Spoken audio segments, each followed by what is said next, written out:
Bienvenue dans Sensorialité, le podcast qui te permet de t'éveiller à tous tes sens, de t'offrir un moment privilégié pour revenir dans l'instant présent, ressentir et écouter les messages de ton âme. Je suis Rebecca Luce, mentor, exploratrice des mondes invisibles.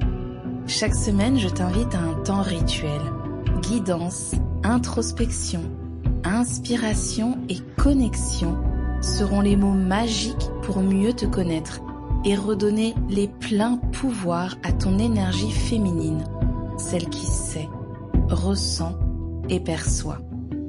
Installe-toi confortablement, allume ta bougie et prépare-toi à voyager au cœur de toi. Bonne écoute.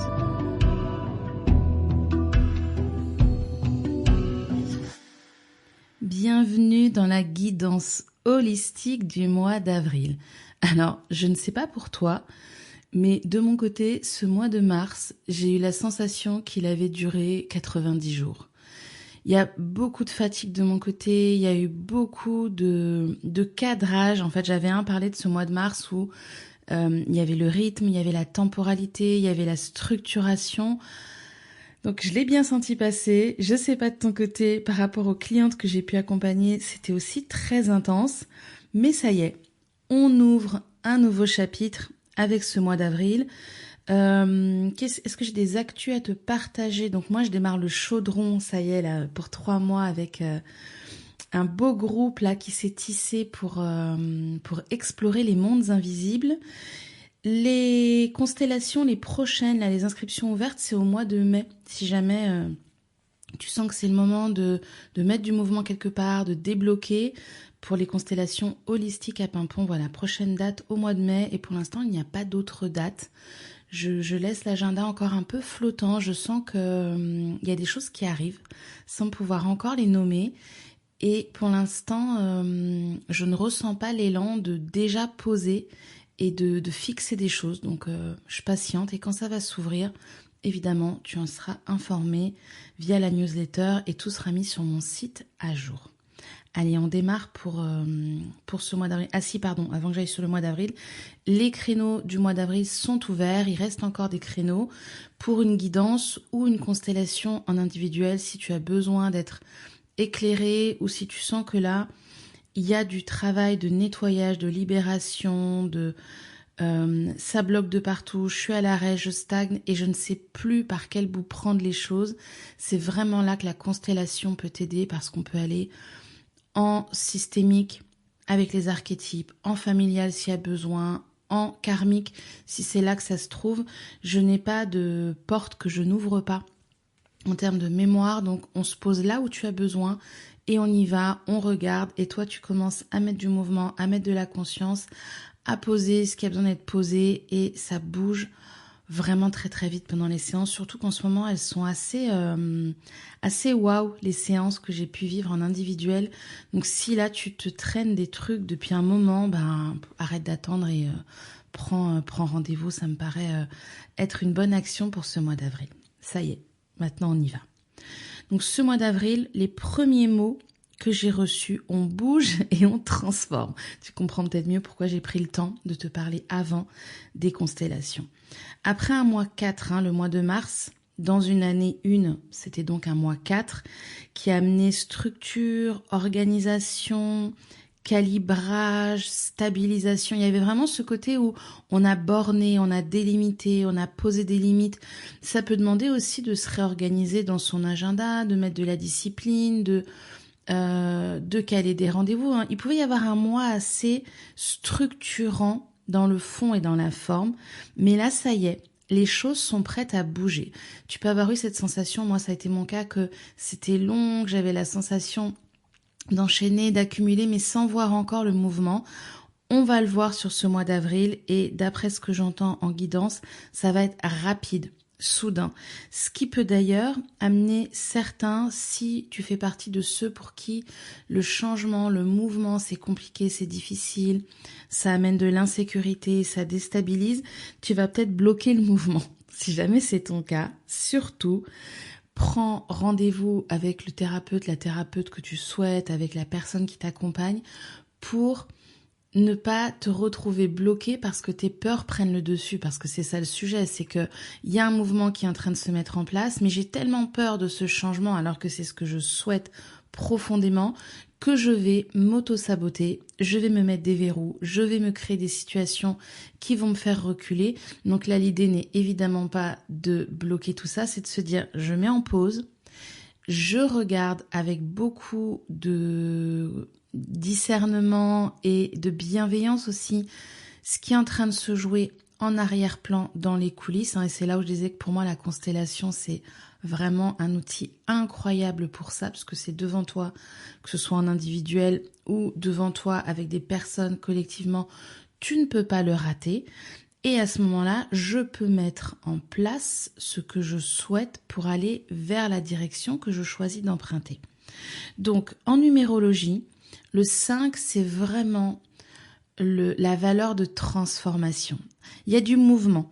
Alors, ça peut être le corps qui est extrêmement mis en mouvement, ça peut être aussi des notions de changement. Et vraiment, là, on me dit encore, donc je le redis, je vais radoter, je crois, sur cet épisode, on me le redit encore, de ne pas avoir peur de ce changement.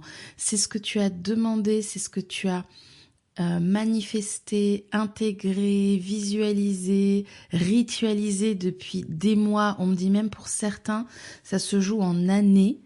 Donc là, il n'est pas du tout question d'empêcher le mouvement. Il est plutôt question de comment je peux accompagner, comment je peux soutenir, comment je peux être vraiment en osmose, faire corps avec ce mouvement. Et je sens vraiment que c'est important, parce que ça va toucher chacun dans des espaces différents, bien sûr, de ce mois-ci, de pas faire l'autruche en se disant non mais c'est bon, j'attends, ça va passer. Ça ne va pas passer. Si tu te vois déjà en train de te bloquer, t'auto-saboter, et on se voit, hein, on se connaît très bien quand on le fait. Moi, j'entends les personnes aussi qui me disent non mais là, ça y est, je vois que c'est en train de prendre la direction que je veux, et puis du coup, moi, je me bloque, je ralentis le mouvement. Si tu te vois faire ça, surtout, choisis une personne en qui tu as confiance, prends rendez-vous tout de suite, et j'ai envie de dire, ça c'est pas très joli, désenraye le mouvement, mais il y a un truc qui se met en place, tu vas mettre tout de suite un bâton à l'intérieur de la roue, tu ne laisses pas ce mécanisme qui va te refaire revenir en arrière, recommencer, sinon tu vas vraiment là t'épuiser et avoir la sensation que tu perds tout ton jus. Pour le tarot, on a donc le 5 avec le pape.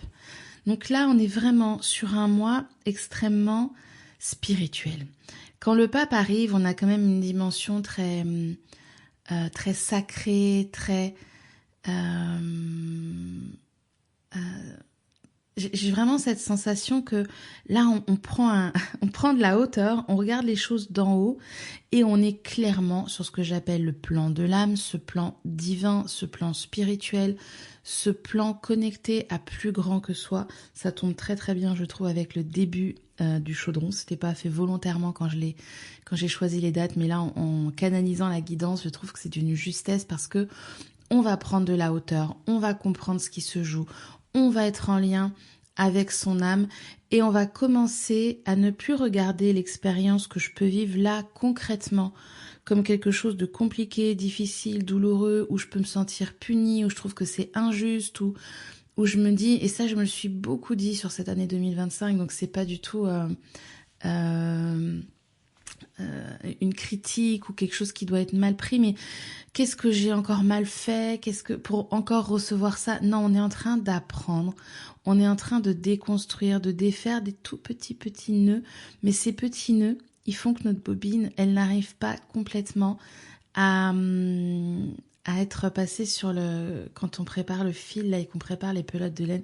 Excusez-moi, je crois que ce matin, je perds mes mots, pourtant je suis bien là en présence, mais et je n'ai pas les mots justes, donc je n'ai pas le mot là de quand on file la laine là, mais en tout cas tu as dû voir l'image et être là où j'étais avec toi. Si tu as la lame entre tes mains, comme je te conseille de le faire chaque mois, sinon tu peux mettre en pause et aller voir dans le tarot de Marseille, le Grimaud, c'est celui que moi j'ai dans les mains, celui avec lequel je travaille en guidance et en coaching tarot, tu peux voir que ce pape, ce qu'il montre avec ses doigts, c'est le cœur. On n'est pas du tout dans un mois où on va travailler sur le mental, la matière, même si le mois 5 peut avoir cette dimension-là. C'est là où il y a quelque chose qui vient entrer en symbiose, je trouve, dans à la fois quelque chose de très ancré, très matériel, très corporel, avec les 5 sens, et à la fois quelque chose de très spirituel, très éthéré, très aérien dans l'énergie. Et le pape, il montre le cœur. Ce n'est pas la tête qui peut guider ce mois-ci. Sinon, qu'est-ce qui va se passer? Il va y avoir des crises, des stops, des mises à l'arrêt. J'entends aussi, et si ça te concerne, eh ben, c'est pas grave, tu l'as entendu, tu le sais, tu peux ajuster. J'entends le côté où ça casse. Alors, ça peut être des choses, le corps aussi qui craque, des fractures, des foulures, des torticolis, enfin, des choses où le corps dit « Hey, stop, je ne peux pas aller dans cette direction. Ce n'est pas là que j'ai choisi d'aller. » C'est un mois vraiment très calibrant sur là où notre âme a choisi, avant de s'incarner, de d'écrire des grandes lignes, de se positionner. Donc soit on est déjà dedans, et alors on va vraiment avoir une sensation que ça respire, c'est fluide, soit t'y es pas. Et c'est pas grave en fait, parce que moi je dis souvent, on a toute une vie pour réajuster, puis si ça va pas sur cette vie-là, on revient sur une autre. Voilà, on va prendre ça aussi avec détente et avec vraiment beaucoup de recul. Et si tu n'y es pas, ça va être assez radical dans ça coince, ça bloque, ça s'arrête. Je sais pas, ça peut être des courriers qui sont perdus, ça peut être des messages mails qui n'arrivent pas, des appels répondeurs, enfin des messages sur répondeur, pareil, qui sont perdus. Donc ce mois-ci aussi, si ça t'arrive dans un sens ou dans un autre, ne t'énerve pas. Ce sont des signaux qui vont être très forts pour les personnes concernées, pour vraiment qu'on puisse voir les directions qui ne sont pas juste pas bonnes, pas celles où notre équipe céleste, là, elle est en train de nous dire non, là, tu vas te perdre du temps, tu vas te fatiguer, c'est pas vraiment là que tu avais choisi d'aller, donc on va te barrer la route maintenant au bout d'un moment. Si tu continues à t'obstiner à y aller avec un 4x4 et à défoncer tous les barrages qui ont été mis sur la route, on va te laisser aller te casser la figure. Il y aura peut-être un précipice, il y aura peut-être un ravin en face. Évidemment, tu vas être soutenu encore après, mais on va te laisser ce mois-ci aller confronter ce que tu es en train d'essayer. C'est comme vraiment, on me montre une voiture 4x4 et puis des panneaux de barrage de route. Et en fait, tu continues, à chaque fois on t'en met, puis tu continues à y aller. Donc là, on va te laisser y aller. Puis on va laisser la voiture se casser la binette ou tomber dans le ravin ou te prendre un mur embuté parce qu'il y a un mur. Et là, on va te dire, ok, maintenant on peut parler. Donc ce mois-ci, ça peut être vraiment un mois de allez, on se recale sur ce que tu viens faire ici. C'est quoi ton job? C'est quoi ton boulot? C'est quoi ton chemin en fait initiatique? Il peut y avoir des réajustages de ce type-là avec le pape et ça peut être assez brutal. Je sens pas brutal dans le sens tu vas te faire mal, mais brutal dans le sens radical de on va pas y aller doucement parce que ce sont vraiment des choses qui ont été déjà dites et qui peuvent être un peu fracassantes sur ce mois d'avril. Voilà pour le tarot. Pour l'astrologie, et d'ailleurs je m'en excuse parce que le mois dernier, il y a eu un couac, alors je sais pas où j'étais, je sais pas ce qui s'est passé. J'ai réenregistré la partie astro suite à une personne qui m'avait gentiment dit, je crois qu'il y a une erreur sur le début d'astro du mois, donc je l'ai refait comme ça, il y avait plus d'erreurs, il y avait plus de fausses notes. Je sais pas si tu l'avais réécouté, mais au cas où, je te le dis, je l'avais réenregistré, j'avais réajusté. Là, on commence tout de suite, mais un peu comme ces derniers mois, on commence tout de suite le mois avec du nettoyage. On est sur une pleine lune le 2 avril. Donc là, vraiment, ça y est, tout de suite, ça donne la note de départ. Pleine lune, c'est quoi? C'est du nettoyage, c'est de la mise en lumière, c'est vraiment de la libération. Hein. Ça remonte des tréfonds. Et puis là, il y a le spot dessus, il y a le projecteur qui est installé dessus. Je ne peux pas l'éviter. Je ne peux pas faire autrement que de le regarder. Et ici, on a une pleine lune en balance. La balance qui en plus est assez challengée parce qu'en face, En bélier, on a du monde, hein, on est déjà dans la saison du bélier, donc il y a le soleil, il y a Saturne, il y a Neptune hein, qui sont arrivés le mois, enfin la début d'année en bélier. Il y a Chiron aussi hein, qui est là en bélier, qui vient nous faire travailler sur un plan karmique ici. Et là, toute seule, en face, on a la lune en balance qui vient nous amener à voir les endroits où on a encore tendance à arrondir les angles, à faire preuve de diplomatie, à s'oublier peut-être au détriment de nos besoins, de nos désirs, de nos élans. Il y a quelque chose comme ça de l'ordre de où est-ce que j'ai encore tendance à adoucir, à arrondir, à ne pas me privilégier, me prioriser, voilà, c'est ça le mot, par rapport à l'autre.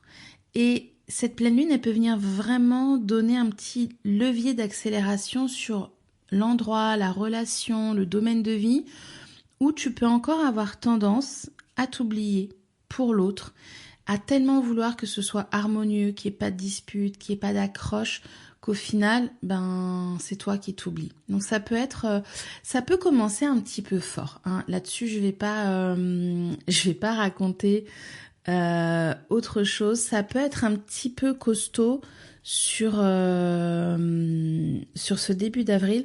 Je le sens. Hein. De toute façon, le mois de mars, c'était intense, mais intense dans les journées étaient trop courtes pour tout caler, pour tout organiser, pour tout remplir, pour tout prioriser. Là, c'est plutôt intense dans ça dépote au niveau de l'énergie et de ce qui doit bouger, comme si le barrage était en train de lâcher. Et là, c'est les grandes eaux qui arrivent sur ce mois-ci. Hein. Il y a une nouvelle lune, le 17 avril.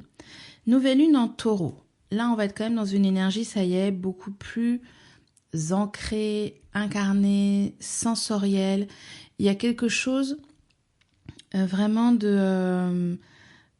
qui ralentit aussi autour de cette nouvelle lune, alors que clairement sur la pleine lune, c'est plutôt rapide, intense. Là, ça peut être un peu une soupape aussi où on se stabilise, on sent qu'il y a quelque chose qui s'ancre, il y a quelque chose qui vient prendre de la densité, qui vient donner aussi un peu un temps de repos. Hein. Le taureau, c'est quand même un signe plutôt lent, plutôt qui ralentit, qui va être vraiment dans l'instant présent. Donc, cette nouvelle lune, elle vient donner une soupape. Il peut y avoir évidemment des thématiques autour de l'attachement, de la sécurité, de l'argent, de l'insécurité. Mais je sens que là, ce qui est quand même important de transmettre, c'est vraiment cette énergie de on prend le temps, on s'arrête, on respire. Et on respire avant une nouvelle accélération qui là est un transit qui est très attendu aussi pour cette année 2026. J'en avais parlé quand j'ai fait l'Astro 2026 de ces grands mouvements des planètes transpersonnelles qui changent de signe pour de nombreuses années. Et bien là, on a Uranus qui est la planète vraiment électrique, électrisante, foudroyante, déconcertante. Hein. Uranus, c'est une planète qui arrive là où on l'attend pas, qui vient bouleverser les codes, qui vient nous donner un petit peu des coups de fouet. Elle change de signe le 26 avril. Elle était justement en taureau, donc avec toutes ces années, on a beaucoup travaillé sur notre rapport au temps, à la terre, à la sécurité, à l'argent, à la façon aussi de comment prendre le temps de vivre aussi et d'être aussi dans le plaisir. Donc il y a aussi eu tous les sujets autour du plaisir. Et là, Uranus arrive en Gémeaux. Alors Uranus, c'est déjà rapide, intense, imprévisible. Et alors le Gémeaux qui va vite, qui est vraiment cet électron là entre ciel et terre, ce messager entre ciel et terre, ce messager des dieux, qui a aussi, voilà, qui est gouverné par Mercure avec ce côté, je fais des liens, ça va très vite dans ma tête, je vais d'ailleurs souvent beaucoup trop vite et ça amène de la charge mentale, mais alors là, les deux ensemble, je ne sais pas où ça nous emmène, mais il y a ce mouvement, en tout cas, je le sens même quand je canalise la guidance, là, ça va tellement vite. Je sens que dans ma tête, c'est comme s'il y avait un bouillon, là, ça fume de partout et mon débit de parole s'accélère. Donc, clairement, on shift là entre l'énergie toute cool, toute allez, on se prend un petit temps vraiment très tranquille, on se boit une petite tisane avec le taureau. Et alors là, Uranus en Gémeaux, attention à notre charge mentale, attention à notre santé mentale, parce que ça peut vraiment vriller avec cette énergie-là, mais ça amène effectivement aussi certainement beaucoup de nouveautés sur la communication, sur l'information, sur aussi la canalisation aussi, hein. Il y a un côté très médiumnique ici avec ce Gémeaux qui est vraiment qui ouvre la bouche, hein, et les mots sortent. Ouais, je vais m'arrêter là. Parce que sinon, je pense que ça va être un épisode très astro, et c'est pas le but de cette guidance, mais peut-être que je préparerai un épisode vraiment dédié sur Uranus en Gémeaux, parce que je sens qu'il va falloir poser l'intensité et la rapidité avec laquelle ça va arriver. Je ne promets rien, parce que j'avoue que là, ce début d'année, fin d'année 2025, a été très intense pour moi sur un plan privé, et j'ai beaucoup moins de temps pour les contenus là, voilà, que je peux offrir ici sur le podcast. Ça a été intense et j'ai besoin de privilégier mon domaine privé. Donc la guidance évidemment est toujours là, et puis quand je peux je viens, mais il y a des choix à faire en ce moment pour moi.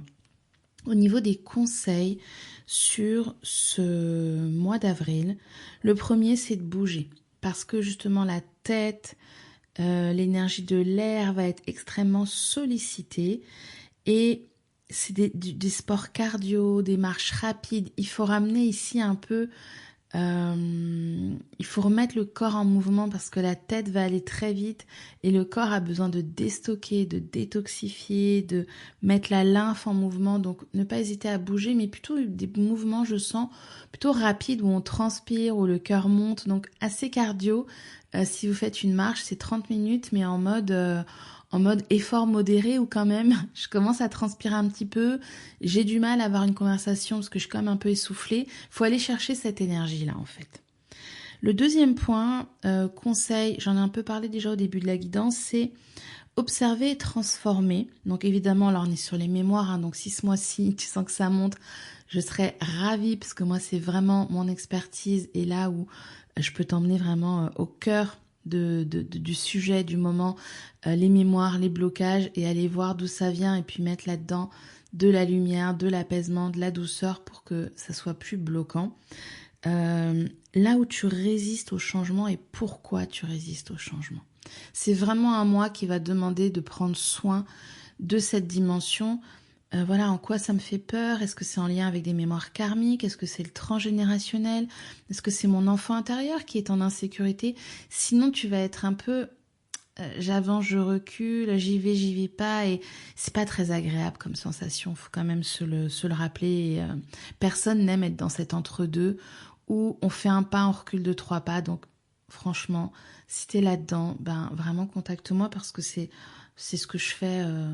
Enfin voilà, à 95% du temps. Le dernier point, conseil qui arrive là, c'est un check-up santé. Les guides me disent que c'est important, parce que ça va vite, parce que les nuits sont agitées, on a beaucoup d'inconscients qui travaillent, on a beaucoup aussi de subconscient qui est extrêmement réveillé, on a beaucoup d'activation pendant les nuits. Enfin voilà, il y a plein de choses qui se passent sur de l'autre côté du voile pendant nos nuits, pendant nos temps, un petit peu d'intégration. Donc on intègre moins bien. Ça peut toucher le métabolisme, il peut y avoir des carences, donc c'est important d'aller faire un check-up. Voilà, s'il y a de la fatigue, s'il y a un manque d'énergie, allez voir le magnésium, le fer, la vitamine D, vérifier qu'il n'y a pas d'inflammation. Donc allez voir son médecin, faire le point, vérifier peut-être le cœur. Enfin, c'est un très très bon moment pour on se dit là, je prends soin de moi. J'ai beaucoup de personnes qui arrivent et qui me disent, je suis fatiguée. Quand je leur demande si elles ont vu un médecin, s'il y a eu un prélèvement, s'il y a eu un regard biologique dessus et un examen médical, elles me disent que non. Pour que votre corps soutienne tout ce qui est en train de se passer en ce moment, il faut aussi le soutenir. Donc s'il y a des carences, il faut complémenter. S'il y a des excès, il faut pouvoir drainer. Et ça, il faut un regard avec une valeur chiffrée. On ne prend pas des compléments sans savoir de quoi on manque. On ne prend pas des vitamines comme ça en se disant « Allez, je vais me faire du bien ». Il faut voir de quoi on manque. Est-ce qu'il y a un excès quelque part ? Est-ce qu'il y a quelque chose qui se passe moins bien dans la chaîne métabolique, dans la dégradation ? Et ça, c'est le corps médical qui va pouvoir vous informer. Après, bien sûr, on peut soutenir énergétiquement, on peut accompagner le corps, et je ne vais pas dire le contraire puisque je suis la première à faire ça pour moi, mais je suis consciente de exactement en ce moment, dans mon sang, dans mon corps, à quel endroit il y a un regard qui a besoin d'être posé. Et ça, on insiste vraiment beaucoup parce que ça devient un peu une forme d'automédication, mais sans que les marqueurs, les repères vraiment physiologiques aient pu être vus. Et c'est pas forcément toujours exact. Donc on peut aussi avoir des intuitions, mais on peut aller les vérifier. Et moi, tu le sais, hein, j'aime ce moment où on croise le subtil et le tangible. On part pas comme ça en se disant « Ah bah ça doit être ma thyroïde en ce moment qui va pas bien ». Non, je vais faire des examens, on va pousser, on va approfondir. Si ça me convient pas, je peux changer de médecin, je peux aller voir quelqu'un d'autre, mais j'ai des données vraiment tangibles pour ensuite pouvoir aller travailler mon chakra gorge avec un énergéticien, avec un magnétiseur, pour aller, pourquoi pas, faire une constellation sur pourquoi en ce moment mon chakra gorge est affaibli et que je suis en train de souffrir d'une hypothyroïdie, d'une hyperthyroïdie. Ça, on peut, mais d'abord, il faut nommer ce qui est là, déréglé, déséquilibré, pouvoir apporter sur le corps physique ce dont il a besoin et ensuite aller effectivement sur le plan de l'âme pour comprendre plus haut dans les sphères là, plus subtiles et divines, qu'est-ce qui est en train d'être envoyé comme message. Voilà, c'était long, mais j'avais tellement de choses à dire. J'espère vraiment que cette guidance va pouvoir t'aider sur ce mois d'avril. N'hésite pas à me faire part de comment ça va pour toi, comment tu traverses ça. Moi, j'aime toujours avoir vos petits messages ou vos commentaires quand voilà, vous me partagez la façon dont ça vous aide, dont ça vous soutient. C'est un réel plaisir pour moi de les enregistrer et quand même, soyons honnêtes, quand je sais en plus que c'est utile, ben ça crée une dynamique vraiment de reliance et de lien qui est celle que j'aime moi apporter et qui vraiment vient rallumer mon feu sacré à moi.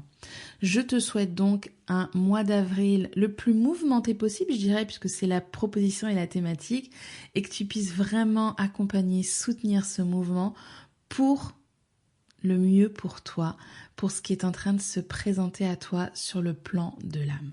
Je te retrouve au mois de mai pour la guidance si c'est tes habitudes, et puis peut-être entre les deux, s'il y a une thématique là qui pop ou si je peux trouver le temps de venir parler de ce changement pour Uranus. Je te remercie pour ton écoute et je te dis à très vite.